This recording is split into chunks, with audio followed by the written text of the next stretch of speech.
नमस्कार। आज हम बात करेंगे most important topic how to check the conjunction. Conjunction कुंडली में जब हो, यानी कि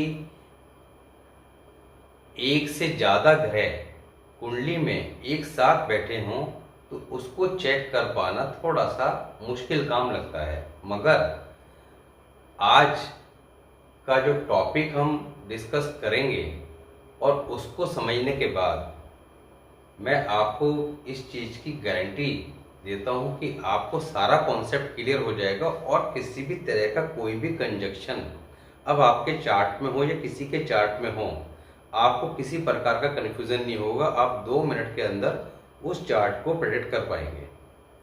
तो यहाँ पर एग्जाम्पल के तौर पर हम एक चार्ट लेंगे और समझेंगे कि कंजक्शन कुंडली में है भी या नहीं भी है, या है आपको समझ नहीं आ रहा है या दिखाई नहीं दे रहा है। और कंजक्शन आप 2 का समझ रहे हैं तो क्या पता वहाँ 4 का हो। तो इसको कैसे समझें, क्योंकि जब तक आप इन चीज़ों को रिलेट नहीं करेंगे तब तक प्रेडिक्शन नहीं दे पाएंगे। तो यहाँ पर हमने एक चार्ट लिया है। अब देखिए, यहाँ पर कंजक्शन को समझने के लिए अब एक चार्ट लिया है। इस चार्ट को अगर आप ध्यान से देखेंगे तो इसके अंदर सभी प्लैनेट्स कुंडली के अलग अलग हाउसेस में बैठे हैं। क्लियर? अलग अलग हाउसेस में बैठे हैं। अब आप कहेंगे कि इसके अंदर तो कोई कंजक्शन है ही नहीं, और आप टॉपिक ले रहे हैं कंजक्शन का, तो ऐसा चार्ट लिया ही क्यों जिसके अंदर कंजक्शन नहीं है। तो यहाँ पर इसमें काफ़ी सारे कंजक्शन हैं। कैसे हैं उसको समझना है, फिर उसको एनालाइज कैसे करना है इसको समझना है। अब आपको हमने स्टार्टिंग में जो ग्रामर के टॉपिक कराए थे तो उसके अंदर बताया था एस्पेक्ट ऑफ प्लैनेट। अब बेसिकली रेड बुक का जो कॉन्सेप्ट है उसके अंदर प्लैनेट की अपनी कोई दृष्टि नहीं बताई गई है। जो हाउसेज है उनकी दृष्टि बताई गई है, उनका एस्पेक्ट को बताया गया है। अब आप इसको किसी भी तरह से समझ लें कि अगर वहाँ पे प्लैनेट बैठा है तो उसको प्लैनेट का एस्पेक्ट मान लें या हाउस का एस्पेक्ट मान लें। तो यहाँ पर हमने बताया था, इसको रिपीट कर देते हैं। लगन में बैठा प्लैनेट 7th हाउस में बैठे प्लैनेट पे अपना एस्पेक्ट डालेगा, यानी कि दृष्टि रखेगा। 2nd हाउस वाला 6th हाउस पे, 6th हाउस वाला 12th हाउस पे, 3rd हाउस वाला 2 जगह डालेगा एस्पेक्ट, 9th हाउस पे और 11th हाउस पे, 4th हाउस वाला 10th हाउस पे, 8th हाउस वाला 2nd हाउस पे, 8th हाउस वाला 12th हाउस पे। अब ये जो एस्पेक्ट हैं इनको आपने नोट डाउन कर लेना है। अब इसको नोट करने के बाद आगे क्या करना है इसको समझिएगा। मार्स, अब मार्स का एस्पेक्ट 8th हाउस वाले का 2nd हाउस पे भी जाता है और आपका 12th हाउस पे भी जाता है। तो यहां पर मार्स कुंडली में 2nd हाउस में जाकर बृहस्पति पे एस्पेक्ट डाला है, यानी कि आप 2nd हाउस के अंदर काउंट करेंगे कि वहां पर जुपिटर प्लस मार्स दोनों का कंजक्शन है। अब दोनों का कंजक्शन है तो दोनों के कंजक्शन पे हमने वीडियो पहले बना रखी है, क्योंकि हमने जितने भी प्लैनेट्स हैं उनके कॉम्बिनेशन के ऊपर वीडियो ऑलरेडी बता रखी है और डिटेल में बना रखी है। तो वहां जाके समझें। दूसरा, इस बात को समझें कि ये भी मित्र है। मार्स क्या है? जुपिटर के मित्र। अब मार्स जब 2nd हाउस में जाकर जुपिटर के साथ मिलेगा तो किस तरह के इफेक्ट देगा ये देखना पड़ेगा। कि मार्स यहाँ 8th हाउस में बैठा है तो 8th हाउस का मार्स जनरली खराब फल देता है, मगर कुछ कंडीशन में शुभ फल भी देता है। वो मार्स के टॉपिक में हमने डिस्कस किया था। तो मार्स अगर आपका 8th हाउस में, यहाँ पर 8th हाउस के मार्स के वीडियो में जाकर आप समझ सकते हैं, जिसका भी 8th हाउस में मार्स होगा, कि शुभ है या अशुभ है। अगर अशुभ है तो वो अपने अशुभ इफेक्ट के साथ 2nd हाउस के जुपिटर के साथ मिलेगा। तो यानी कि इसी प्रकार के शुभ परिणाम उससे उम्मीद नहीं की जाएगी, क्योंकि खुद भी खराब है, दूसरे को जाके भी वो खराब करेगा। इसी तरह अब यहाँ पर आप देखेंगे जुपिटर है, जुपिटर का एस्पेक्ट कहाँ आएगा, सेकंड हाउस का सिक्स्थ हाउस पे। तो सिक्स्थ हाउस के अंदर आप जुपिटर और केतु का कंजक्शन मान के चलेंगे। इसी तरह केतु का एस्पेक्ट कहाँ जा रहा है, ट्वेल्थ हाउस में। तो आप ट्वेल्थ हाउस के अंदर कंजक्शन क्या मानेंगे, केतु और शुक्र का विफल आप चेक करेंगे।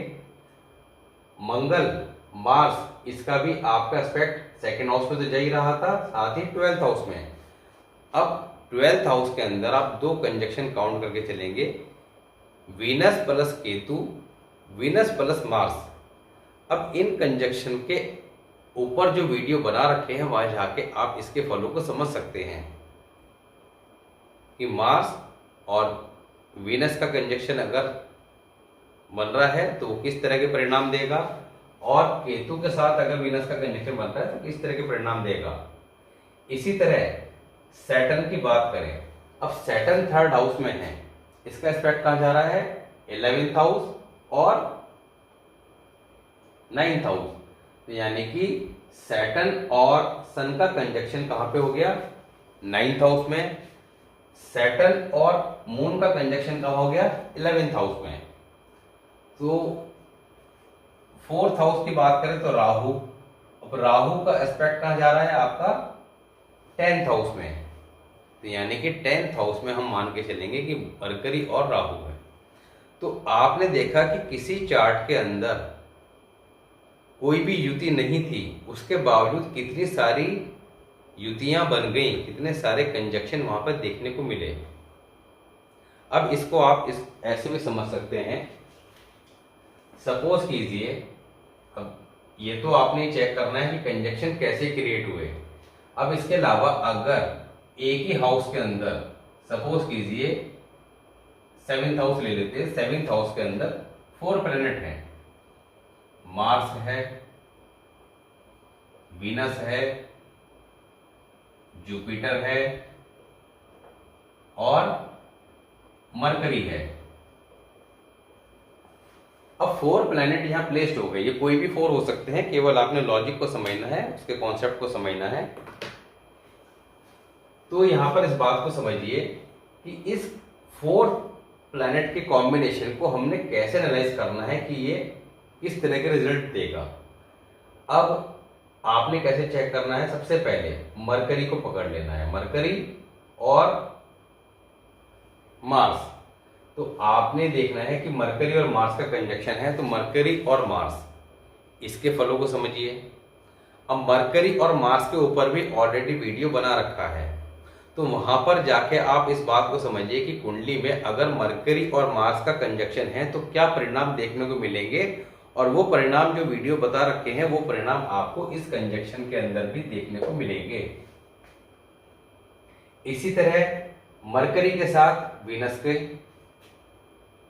कंजक्शन को आप चेक कीजिए, उसके क्या रिजल्ट है, वो रिजल्ट भी यहाँ पे आपको देखने को मिलेंगे। मरकरी के साथ जुपिटर, इसके रिजल्ट भी आपको देखने को मिलेंगे।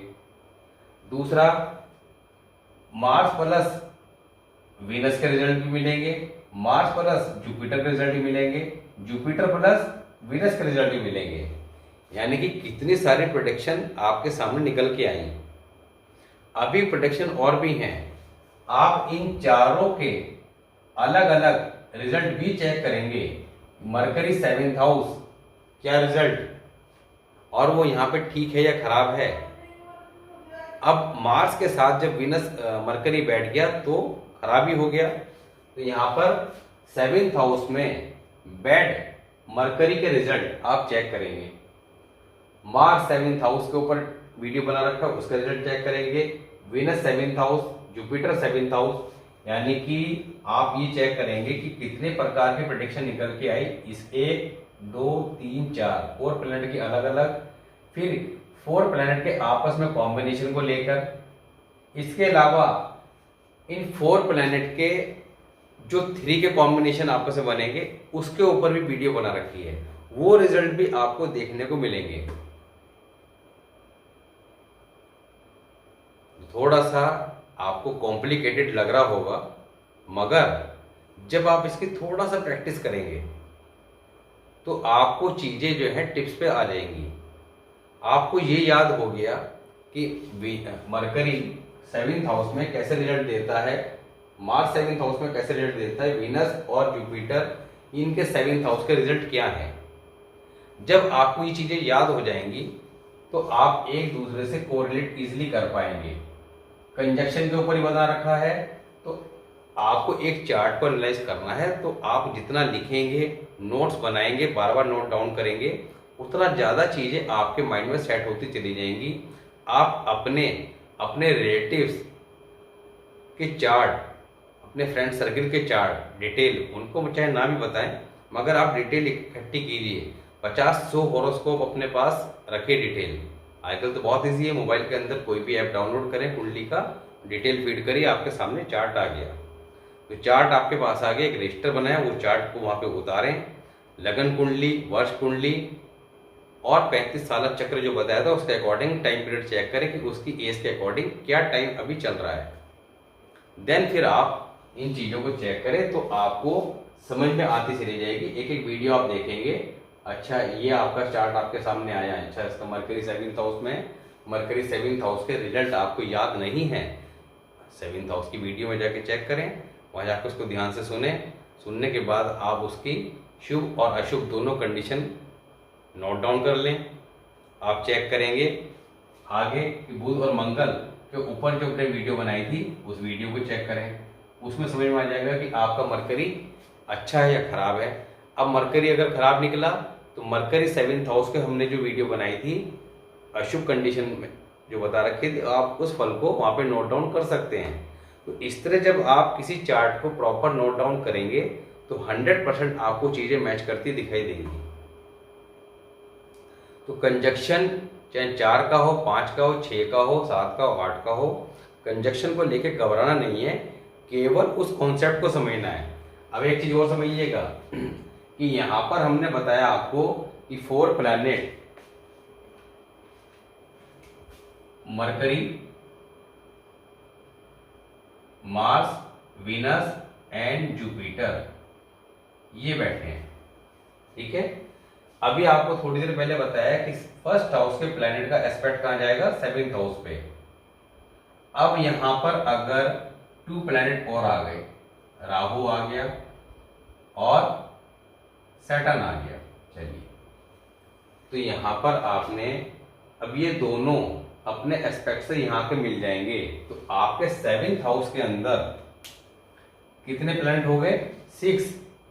अब आप राहु और सैटर्न को यहां पे काउंट करके चलेंगे। अब राहु और सैटर्न में यहां पे आ गए तो आप कितने कंजक्शन आपके पास आ गए, बुध और राहु, बुध और शनि, राहु और मंगल, राहु और वीनस, राहु और जुपिटर, सैटर्न और मार्स, सैटर्न और वीनस, सैटर्न और जुपिटर, साथ ही राहु और सैटर्न इनके सेपरेट फल भी। तो इन सबको आप करेंगे तो आपके 3-4 पेज भर जाएंगे प्रेडिक्शन लिखते लिखते, मगर वो प्रेडिक्शन आपको इनकी लाइफ में मैच अवश्य करती दिखाई देंगी। इवन हमने पीछे कुछ वीडियोस के अंदर आपको 100% ट्रू फैक्ट वाली वीडियोस भी शेयर की थी, जो बहुत ही रेयर आपको जल्दी से मिले। तो उन फैक्ट्स के बिहाफ पर आप ये भी समझ सकते हैं कि किसी का चार्ट अगर आपके पास शेयर किया तो सबसे पहले तो ये चेक करें कि सामने वाला ने आपको चार्ट ठीक दिया भी या नहीं। अब आप किसी कुंडली तो लेके बैठ गए कि हाँ जी ठीक है आपका ये यहाँ है, बताना शुरू कर दिया, हमने कुछ ही मैच नहीं करा, आप हॉपलेस हो जाएंगे। अरे मैं तो बहुत सारे नोट्स बनाए, बहुत सारी पढ़ाई करी, मैच ही कुछ नहीं किया।